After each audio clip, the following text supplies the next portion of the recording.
Joana d'Arc Félix de Souza, a mulher, a menina que saiu da pobreza, filha de empregada doméstica, que conseguiu com apenas 14 anos de idade passar no vestibular e no final conseguir o tão sonhado pós-doutorado em Harvard, uma das universidades mais conceituadas do mundo. Foi essa história que serviu como enredo para todas as suas narrativas e também justificativas de prêmio. Por conta disso, desse status, não por ela ter estudado na universidade no Brasil, não. Porque ela saiu do Brasil e por conta da doença dos pais dela, ela teve que voltar e teve que, infelizmente, se sujeitar e dar aula numa escolinha técnica. Algo muito pouco para uma mulher tão genial que conquistou o mundo, que chegou ao auge da Harvard. E a Joana d'Arc, infelizmente, ela fez algo que hoje em dia é muito comum entre os negros. Esses negros, para serem incluídos pela branquitude, eles criam essa falsa narrativa. Eles estão dispostos a mentir o máximo possível para que isso abra portas para eles. Se não fosse essa história de que ela estudou fora e ela tem um diploma conceituado, ninguém iria dar prêmio para ela. E muito menos seria pauta para filme. Ela estava sendo considerada uma heroína. E eu até mesmo 2 dias atrás estava publicando um vídeo onde a própria Thaís Araújo, muito honrada, decidiu abrir mão do papel de Joana d'Arc por ter uma pele muito clara. E a própria Thaís Araújo parece até então que ela não sabia também dessas inconsistências, porque ela também fez uma publicação toda orgulhosa falando que conhece Joana d'Arc, uma mulher inteligentíssima. Reuniãozinha de trabalho. Falamos muito sobre química, fórmulas, patentes e coisas que eu não entendo, mas fingi que sabia de tudo, só para dizer que sou amiga de uma pessoa que fez pós-doutorado em Harvard. Joana d'Arc Félix de Souza, vamos contar a sua história da melhor maneira possível, porque você merece e o Brasil precisa. Lamento informar, mas se o tema é negros, milagres não existem. Desculpe o meu modo radical em falar, mas você ser negro no Brasil não é brincadeira. Muito menos se você vem da pobreza e é filho de empregada doméstica. É como fazer o comercial da Betina. Eu, com apenas R$1.000, fiz 1 milhão. São essas falácias que o povo brasileiro adora comprar e abraçar. Essa história do negro que venceu a pobreza sem vitimismo, que com capacidade, inteligência e boa formação familiar chegou onde chegou. Você vai estudar, vai continuar nessa escola, você vai estudar e vai mostrar que você vai ser alguém na vida, estuda para tirar a melhor nota da sala. E sempre assim, terminei o ensino médio, entrei na USP, na Unicamp e na Unesp com 14 anos de idade.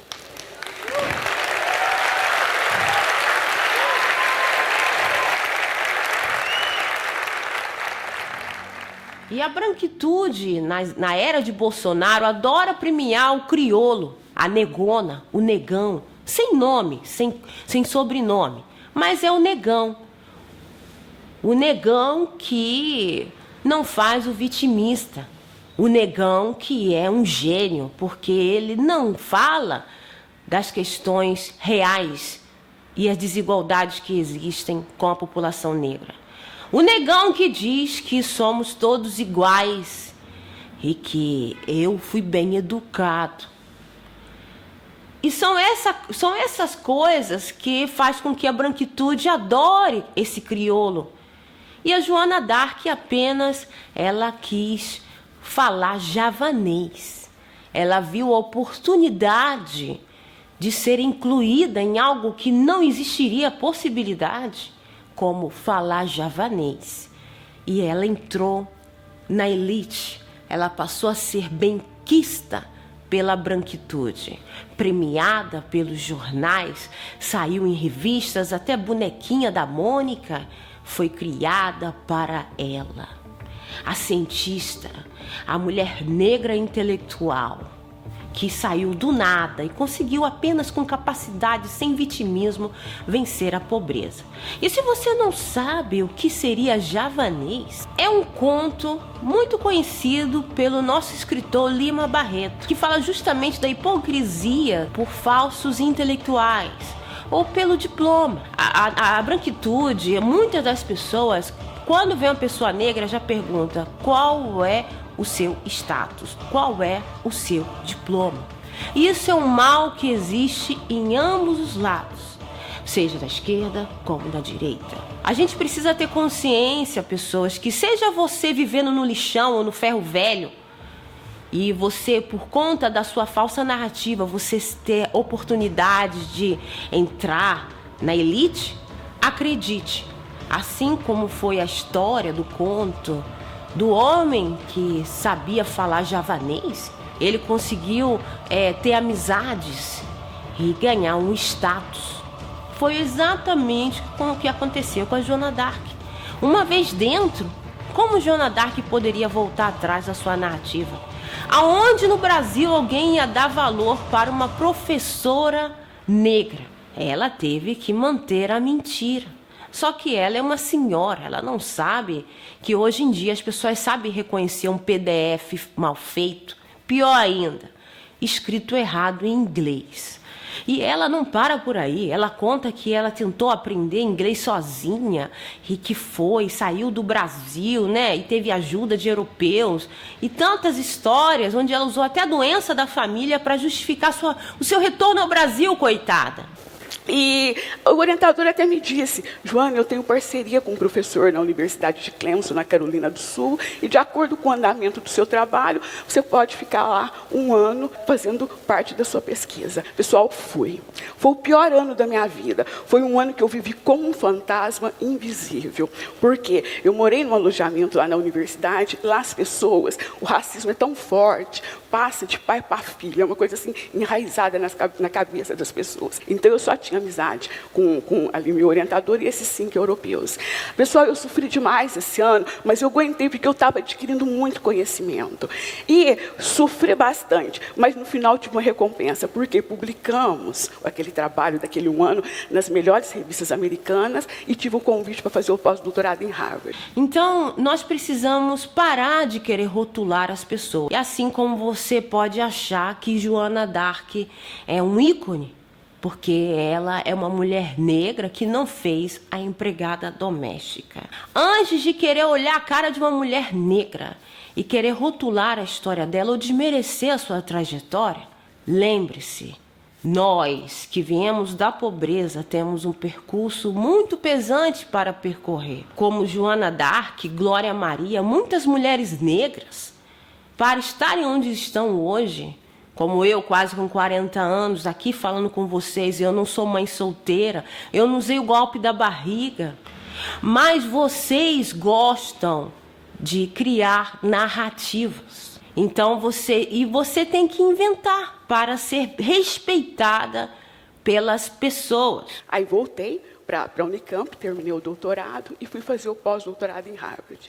A pesquisa estava assim proposta para em torno de 2 anos, só que, infelizmente, quando eu estava mais ou menos com 1 ano e meio de pós-doutorado, em 1 mês faleceu a minha irmã, meu pai, eu vim, voltei para terminar o pós-doutorado, nesse meio tempo minha mãe ficou muito doente, aí eu tomei a decisão de voltar para o Brasil e cuidar da minha mãe. Lá naquela tristeza, aí logo surgiu convite na escola técnica para trabalhar. Mas uma coisa importante que eu quero mostrar também para vocês, que nessa trajetória, eu sempre dei não ao vitimismo.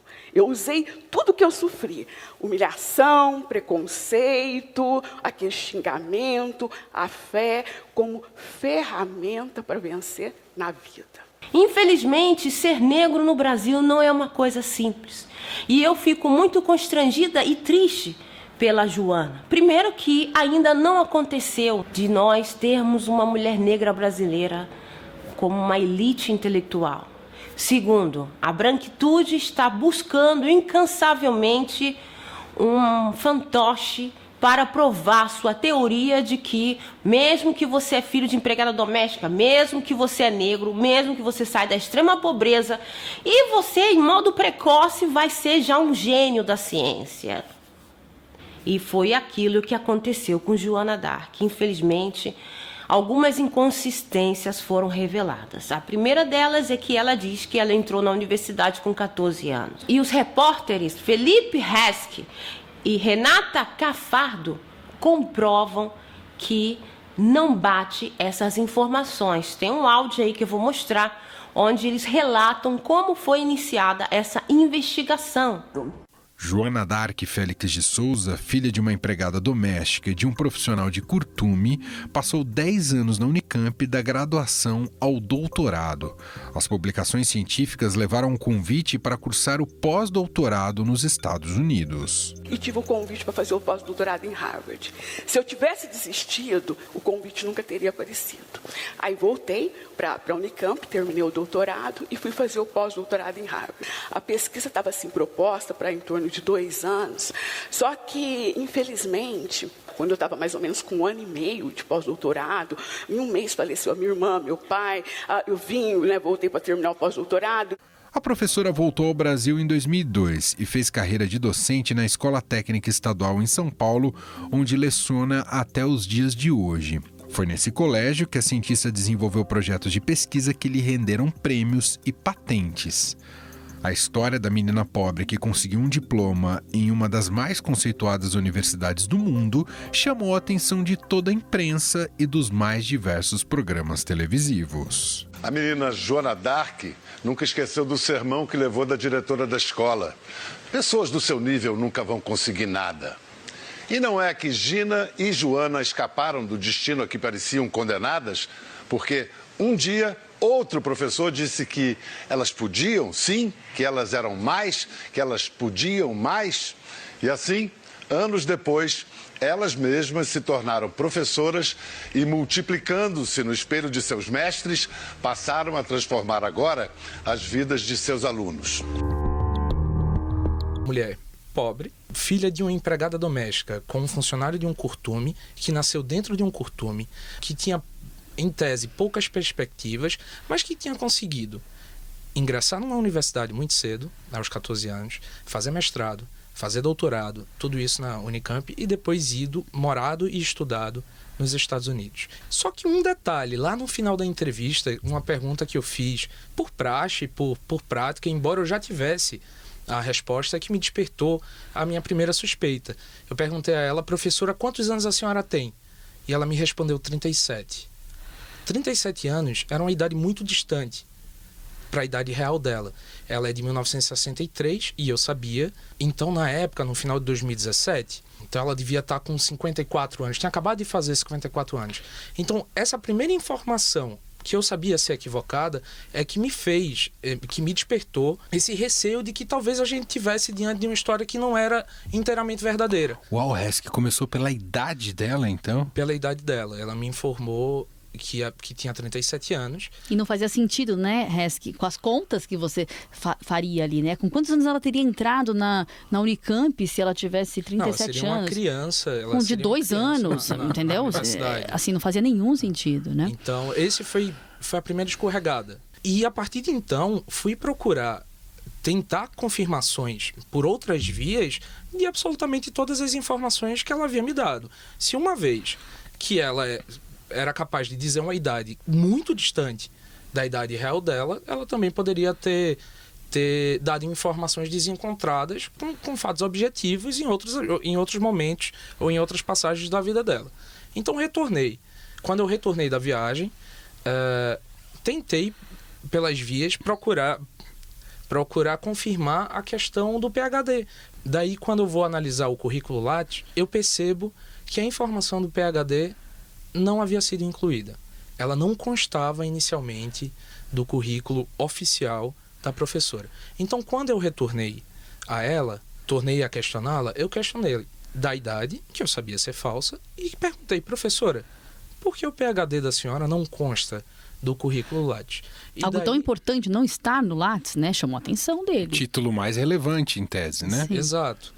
Em relação ao PhD, eu tenho um certificado e posso enviar para vocês. E ela enviou à reportagem um diploma de PhD da universidade, que depois a gente confirmou que era um diploma falso. Então, esse negócio de diploma foi o seguinte, foi um jornalista lá em Franca, eu esqueci agora o nome dele. Sim, não, então, isso que eu vou te falar, vou chegar aí. E quando ele teve lá em Franca o repórter, depois ele pediu para mim a lista de premiações, aí eu lembro, tinha um do encenação que ele tinha feito em teatro, então eles tinham feito um certificado para a encenação deles aqui, aí a menina que até mandou isso junto, mas eu não concluí o pós-doc, porque eu não concluí o pós-doutorado, eu não tenho certificado. Logo que a gente olhou pro diploma, ele já não parecia muito verdadeiro, assim, porque ele tinha inicialmente erros de grafia em inglês, e ele parecia até meio desconjuntado, né, do ponto de vista assim, da diagramação, parecia uma coisa feita mesmo, era um PDF. Aí a primeira tentativa foi com a própria universidade, né? Mandamos o diploma, falamos de que se tratava de uma pescadora brasileira e queríamos saber se aquele diploma era verdadeiro. E aí a resposta que a gente teve da assessoria do Departamento de Comunicação foi que eles não têm esse tipo de diploma para nenhum pós-doc, né, PhD ou pós-doc, não se tem diploma para pós-doc, não é um procedimento dar um diploma para pós-doc, e aquele diploma tinha erros de inglês. O áudio completo você vai encontrar no link da descrição desse vídeo. A própria Joana Dark acabou de publicar uma nota de esclarecimento dizendo que ela está sendo vítima de racismo, que a sociedade não aceita ver uma mulher negra que estuda. Mas como? Se foi essa mesma sociedade que premiou a sua história. Mas a sociedade não iria premiar a história de uma professora negra. Que status tem uma professora negra? Então imagina a situação, o trauma que vai ser para essa senhora enfrentar a humilhação pública, porque quanto mais alto sobe, pior é a queda. E Joana Dark caindo, cai também novamente a figura da mulher negra brasileira. Porque as pessoas acham que o negro consegue vencer apenas pelo esporte, pela música, aos seus fatores físicos de correr, de pular. Mas na questão intelectual, nós somos a minoria. E muita gente acha que somos minoria porque somos preguiçosos, incapazes, mal educados. Lamento muito, Joana. Eu sei como é difícil você ter uma oportunidade. E como muitos negros hoje em dia, eles estão dispostos a mentir para que eles tenham uma oportunidade junto com a branquitude. O negão do Bolsonaro, o Fernando Holliday, o negão do Ferro Velho, o Tiago que casou, que mostra constantemente a sua casa com piscina. Então nós, incluindo eu, fomos domesticados. Para quem sabe assim, a branquitude passa a nos tratar como gente. Antes, aquilo que somos verdadeiramente. E sem renegar o nosso passado. E sem achar que a sua história é exemplo, é padrão para todos os negros. É você ter consciência que a maioria da população pobre é negra. E não vem você dizer que tem branco pobre. Assim como tem branco pobre, tem branco rico, a maioria. Mas maioria de negro rico eu nunca vi em lugar nenhum. E você vai dizer, não, porque negro não tem educação, porque negro não tem pai e mãe, porque negro é preguiçoso. E se surge um negão falando mentiras para você, você vai bater palma e falar que ele é um gênio. Mesmo que aquilo que ele está dizendo é uma mentira. Joana Dark é apenas mais uma que quis falar javanês para quem sabe e ser aceita assim pela elite, pela branquitude. Ela recebeu muitas palmas, a Rede Globo quis criar um filme com ela, Thaís Araújo considerou ela a bambambam, e ao ponto de até reconhecer os seus privilégios por ter pele clara. Tantos progressos que agora temos que enfrentar um retrocesso da vergonha. Mas eu digo, Joana d'Arc, você fez muito. Infelizmente, se você não tivesse mentido, você não estaria onde você chegou. Você não receberia os prêmios que você recebeu. Você não conheceria as pessoas que você conheceu. Porque, infelizmente, ser negro no Brasil só presta se você mente. Então é isso, pessoal. A gente se vê no próximo vídeo.